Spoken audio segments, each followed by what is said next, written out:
ঘুরতে ঘুরতে আমাদের গাড়ির চাকা এসে থেমে গেল এক ঐতিহাসিক প্রেক্ষাপটে। আমরা এখন দাঁড়িয়ে রয়েছি কোচবিহার জেলার দিনহাটার থেকে খুব কাছেই একটি খুব সুন্দর জায়গা, ঐতিহাসিক জায়গা, কামতেশ্বরী মন্দির। আসুন বন্ধুরা, এই কামতেশ্বরী মন্দিরের ইতিহাস বা সেই সম্পর্কে আমরা জেনে নিই বিস্তারিত। কখনো যদি কোচবিহার জেলা কিংবা কোচবিহার জেলার দিনহাটা মহকুমাতে কাজে আসেন, বেড়াতে আসেন, তাহলে কিন্তু এই ইতিহাস আপনাকে মুগ্ধ করবে। আপনি ছুঁয়ে যেতে পারেন এখানকার ইতিহাস। কোচবিহার জেলার দিনহাটার পাশেই, দিনহাটা থেকে খুব কাছেই গোসানি বাড়ি, আর এই গোসানি বাড়িতেই রয়েছে এই ঐতিহাসিক প্রাচীন কামতেশ্বরী মন্দির। চলুন আমরা এবার মন্দির দর্শন করি এবং ভেতরের দৃশ্য তুলে ধরি। পশ্চিমবঙ্গ সরকার কর্তৃক রক্ষিত পুরাকীর্তি। এই ঐতিহাসিক পুরাকীর্তিটিকে পশ্চিমবঙ্গ ঐতিহাসিক পুরাকীর্তি ও পুরাবস্তু সংরক্ষণ এবং প্রত্নক্ষেত্র খনন আইন 1957 এর 3 ধারায় 1 উপধারা অনুসারে রাজ্য সংরক্ষিত পুরাকীর্তি বলিয়া ঘোষণা করা হইয়াছে। কোন ব্যক্তি কোন প্রকারে এই পুরাকীর্তির ক্ষতি, অঙ্গনাশ, বিকৃতি সাধন অথবা উহা স্থানচ্যুত, অপসারণ, পরিবর্তন বা ধ্বংস করিলে তিনি 5,000 টাকা পর্যন্ত অর্থদণ্ড অথবা 3 মাস পর্যন্ত কারাদণ্ড অথবা উভয় দণ্ডে দণ্ডনীয় হইবেন। এই পুরাকীর্তি পশ্চিমবঙ্গ তথা ভারতের জাতীয় সম্পদ, অনুগ্রহপূর্বক ইহা বিকৃত করিবেন না। আমরা এই বিজ্ঞপ্তি তুলে ধরলাম দর্শকদের জন্য। আমরা প্রবেশ করেছি কামতেশ্বরী মন্দিরে। আরো অনেক বিভিন্ন বোর্ডে বিভিন্ন জিনিস লেখা রয়েছে, তো আমরা একটু ঘুরে দেখাচ্ছি মন্দির চত্বরটিকে।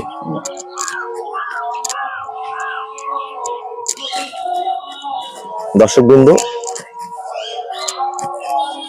ঘুরতে ঘুরতে একদম মন্দিরের মূল জায়গায় আমরা চলে এসেছি।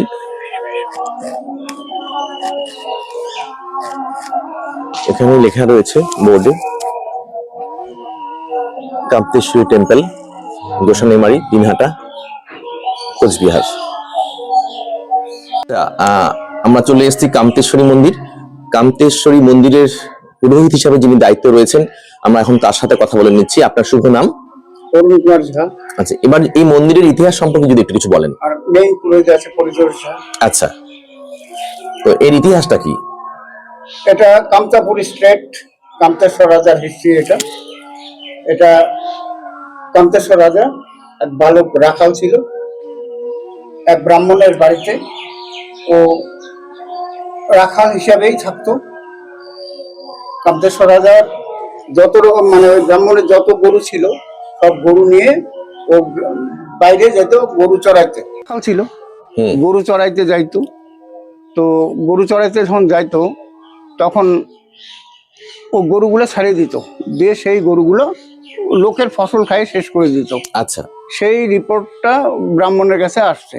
সবাই গ্রামবাসী প্রতিবেশী আসে ওকে রিপোর্ট দিত, কোন ছেলে রাখতো, যে ছেলেটা এরকম করে গরু তো পাহারা ঠিক মতো দিচ্ছে না, আমাদের ফসল খাই শেষ করতেছে। তখন পরের দিন আবার যথারীতি ব্রাহ্মণ কিছু বলে নাই ওকে। পরের দিন গরু চড়ানোর জন্য ওকে আবার যাইতে বলছে। ও গরু টরু নিয়ে চলে গেছে যথারীতি, গিয়ে আবার ওকে সব গরুকে ছেড়ে দিছে, দিয়ে দড়ি এক জায়গায় রেখে ও একটা গাছের নিচে শুয়ে ঘুমাচ্ছে। তখন এক বিশাল আকৃতির সাপ এসে ওর মাথায় ছায়া দিচ্ছে, কোনা ধরে ছায়া দিচ্ছে। আচ্ছা, তো ব্রাহ্মণ আবার ওকে দেখতে গেছে যে কি ব্যাপার দেখি তো, ও গরু সত্যি ছাইড়ে দেয় নাকি। যাই দেখে ও ওই দৃশ্য যে সাপ ওকে মাথায় ছায়া দিয়ে আছে। আচ্ছা, ওইটা দেখে তখন ওর ব্রাহ্মণের স্মরণ হয়ে গেছে যে এটা তো শুভ লক্ষণ, একে তো কিছু বলা যাবে না। হ্যাঁ, ও দেখে ব্রাহ্মণ ওদিক দিয়ে গরুগুলোকে তাড়াই নিয়ে ও চলে গেছে। পরে ছেলেটা যথারীতি উঠছে, ঘুম থেকে উঠে দেখে গরু একটাও নাই। ও ব্রাহ্মণ আবার মারতো, গরু যদি কোনো হারাইতো ইয়ে করতো ব্রাহ্মণ মারতো। তো ভয়ে ব্রাহ্মণের বাড়ি যে যাচ্ছে না, পাশাপাশি ঘুরে বেড়াচ্ছে, গরু একটাও নেই আর কাঁদতেছে। তখন ব্রাহ্মণ ওকে ডাকছে, এই বাবু বাবু আয় আয়, কোনো ব্যাপার না, আয়, গরু আমি আনছি, আয়।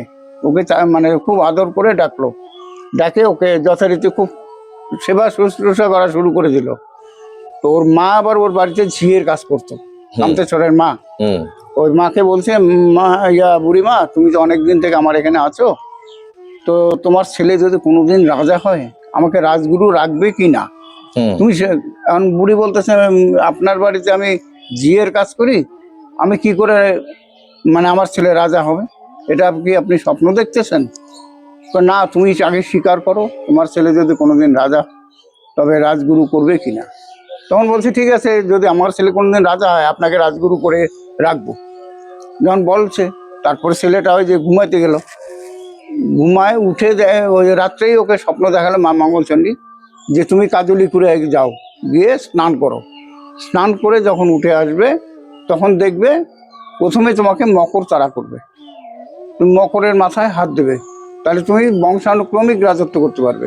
আচ্ছা তারপরে আবার যদি না পারো, ভয় পাও, পরে আবার গিয়ে স্নান করবে, পরে উঠে আসবে কুমির, তুমি কুমিরের মাথায় হাত দিবা, তাও তোমার মানে বংশক্রমিক না হলেও কিছু দিন রাজত্ব করতে পারবে।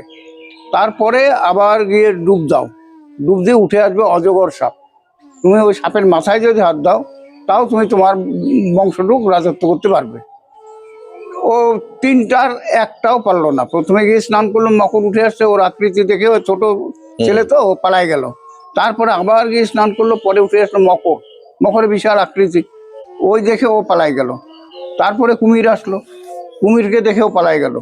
তারপরে আসলো অজগর সাপ, অজগর সাপ যখন পালায়, ও গেল অনেক দূর, তারপরে যখন দেখলো সাপ যে ও তো পালায় যাচ্ছে, তখন ও ডুবে চলে যাচ্ছিল, হুম তখন ও মাথায় ইয়ে হলো যে আমি কিচ্ছু করতে পারলাম না, হুম তখন ও লাফ দিয়ে গিয়ে সাপের লেজটা ধরলো। হুম লেজটা ধরার পরে ও মানে মা মঙ্গলচণ্ডী রূপ নিয়ে দাঁড়ায় গেল, দাঁড়ায় গিয়ে ওকে ইয়ে দিল যে তুমি রাজা হবে তোমার জীবনটুকু, আচ্ছা তোমার পরবর্তী বংশে কেউ থাকবে না, কেউ রাজত্ব করতে আচ্ছা। পারবে না।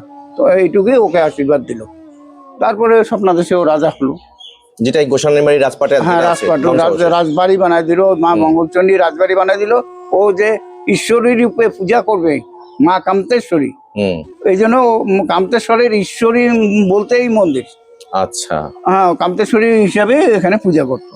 আচ্ছা, এখানে বিগ্রহের পুজো কবে কবে হয়? মেইন দুর্গা পূজা, কালী পূজা, আচ্ছা। আর তাছাড়া তো প্রত্যেক দিনই পূজা হয়। না, এমনি বলছেন যে একই বিগ্রহের অনেক রূপ, এই ব্যাপারটা যদি একটু বলেন। এই তো দশভূজা মূর্তি, 10টা পূজা হয় একই মূর্তিতে। 10টা পূজা হয়? 10টা পূজা হয়। কি কি পূজা হয়? রটন্তী, বাসন্তী, কালী, দুর্গা, চণ্ডী, আরো কয়েকটা আছে আর কি। আচ্ছা আচ্ছা, 10টা মূর্তিতে পূজা হয়। ঠিক। আপনার সঙ্গে কথা বললে ভীষণ ভালো লাগলো এবং অনেক ইতিহাস কিন্তু আমরা জানলাম এবং দর্শকদেরও আপনার জানার সুযোগ করে দিলেন। ধন্যবাদ আপনাকে। দূর থেকে মন্দিরের ভেতরের দৃশ্য, কারণ ভেতরে ফটোগ্রাফি নিষেধ রয়েছে, বেশ কয়েকটা ফটক পেরিয়ে আমরা দূরে যেখানে মন্দিরের বিগ্রহ থাকে একটু অন্ধকারের ভেতরেই সেটা দেখতে পাচ্ছি। দর্শকরা এলে সরাসরি দেখতে পারবেন। আমার সঙ্গে এই ছোট্ট ভ্রমণে ভ্রমণ সঙ্গী হয়েছেন কোচবিহারের লেখক ও শিক্ষক জয়তোষ ঘোষ। শুনবো ওর কাছ থেকে এই বিষয়ে কিছু কথা। ইতিহাস এখানে ফিস ফিস করে কথা বলে। আমরা এই মুহূর্তে দিনহাটা থেকে 12 কিলোমিটার দূরে, 12 থেকে 14 কিলোমিটারের আশেপাশে দূরে গোসানিমারি কামতেশ্বরী মন্দির, সেই কামতেশ্বরী মন্দিরে চলে এসেছি। সকাল সকাল পরিবেশটি খুবই সুন্দর, কিন্তু তার চেয়েও বেশি শিহরিত হতে হয় ইতিহাসের কথা ভেবে। খেন রাজার সময়কাল, রাজা নীলোধ্বজ, 1460 সন, সেই 1460 সনের কাছাকাছি এই মন্দিরটি প্রতিষ্ঠিত হয় বলে জানা গেছে। পরবর্তীতে মন্দিরটি জীর্ণ অবস্থায় ছিল।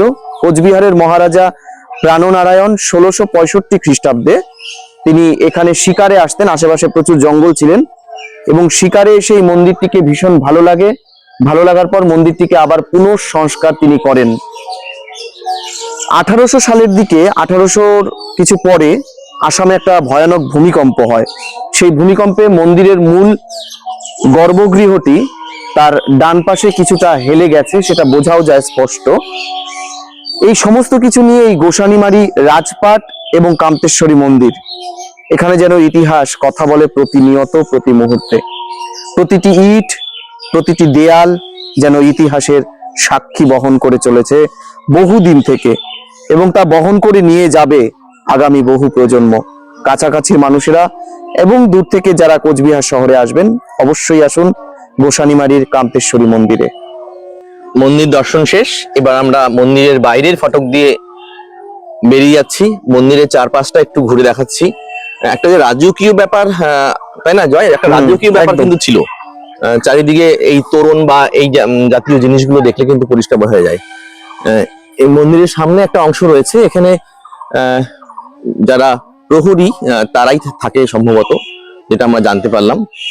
মন্দিরের চারপাশটা বেশ সুন্দর, ঘুরে দেখার মতন একটা জায়গা, খুব সুন্দর। আমরা ধীরে ধীরে মন্দির দর্শন করে বেরিয়ে যাচ্ছি মন্দিরের বাইরের দিকে।